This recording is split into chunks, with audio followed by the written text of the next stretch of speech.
my mom about what happened. I don't know why your dad is pushing this painting thing so far. It's not making money either. There's no way we can pay the bills if I were to stop working, she said. About 2 months later, my mom came home sad.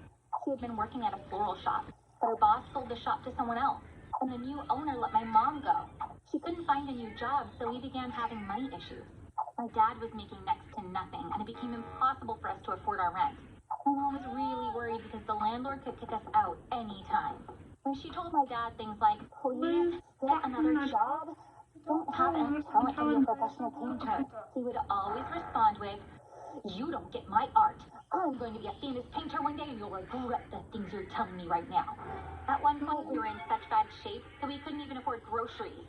One morning, as my parents were having breakfast, I brought 2 of my human cat paintings to the kitchen. Dad, I know you don't like these paintings, but will you still put them in your booth? I want to support our family, and I can't think of anything but selling these.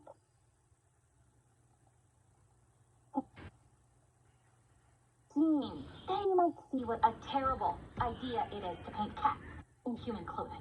My mom, on the other hand, was touched. Our daughter wants to support us with the best of intentions, but you're discouraging her. Put the paintings in your booth. You'll bring them back if they don't sell, she said. When my dad came home that night, he didn't have the paintings with him. Dad, where are my paintings? Are they sold? I asked expectantly. Home that night, he was empty-handed again. My paintings had been...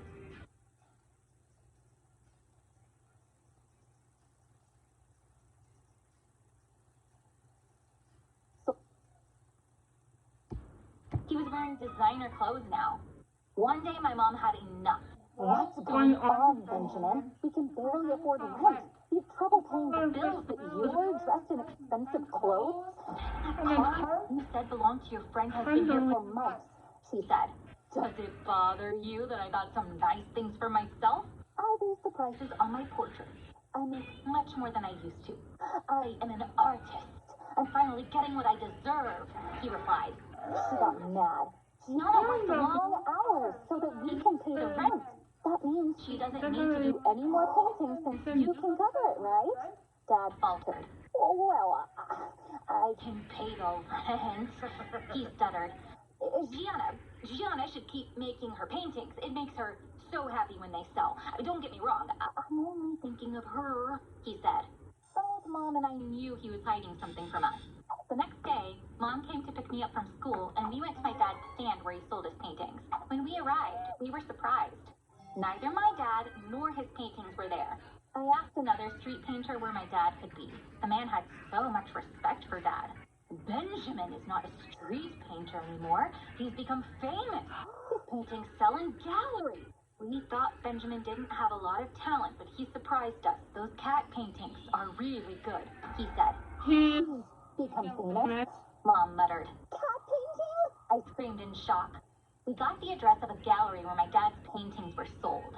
The walls were covered with my human cat paintings. I moved closer to one. It said Benjamin on the side. My face was on fire.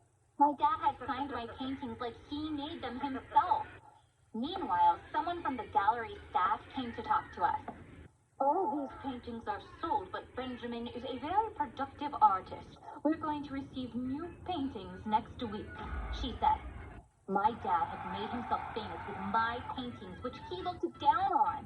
The most incredible part of this whole story was that he'd been telling us he sold those paintings for $10 a piece.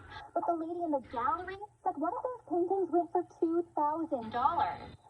That night, at home, all hell broke loose. We told Dad everything we found out. At first, he denied it all, but he had nowhere to go. He finally owned up to it. Still, he kept defending himself. If I weren't a real artist, those paintings would still be sitting in Gianna's room. People like those silly pictures thanks to me. No one would have cared for them if I hadn't put my name on them. I still couldn't process how my own father could have done something like this. What's more, he was still referring to my paintings as silly. Tomorrow, we're all going to the gallery where you sell the paintings. You are going to tell them the real artist behind the painting is your daughter. From now on, it's not going to be you, but Gianna selling those paintings. My mom roared. I will obviously do no such thing. I have enough money, I'm leaving home. I'm a famous artist now, and I will stay that way. You can do whatever you like, he said, not a trace of shame on his face. Everyone will find out you're a fraud. I will make sure everyone finds out about this. My mom screamed. My mom got us a lawyer the next day. We were sued.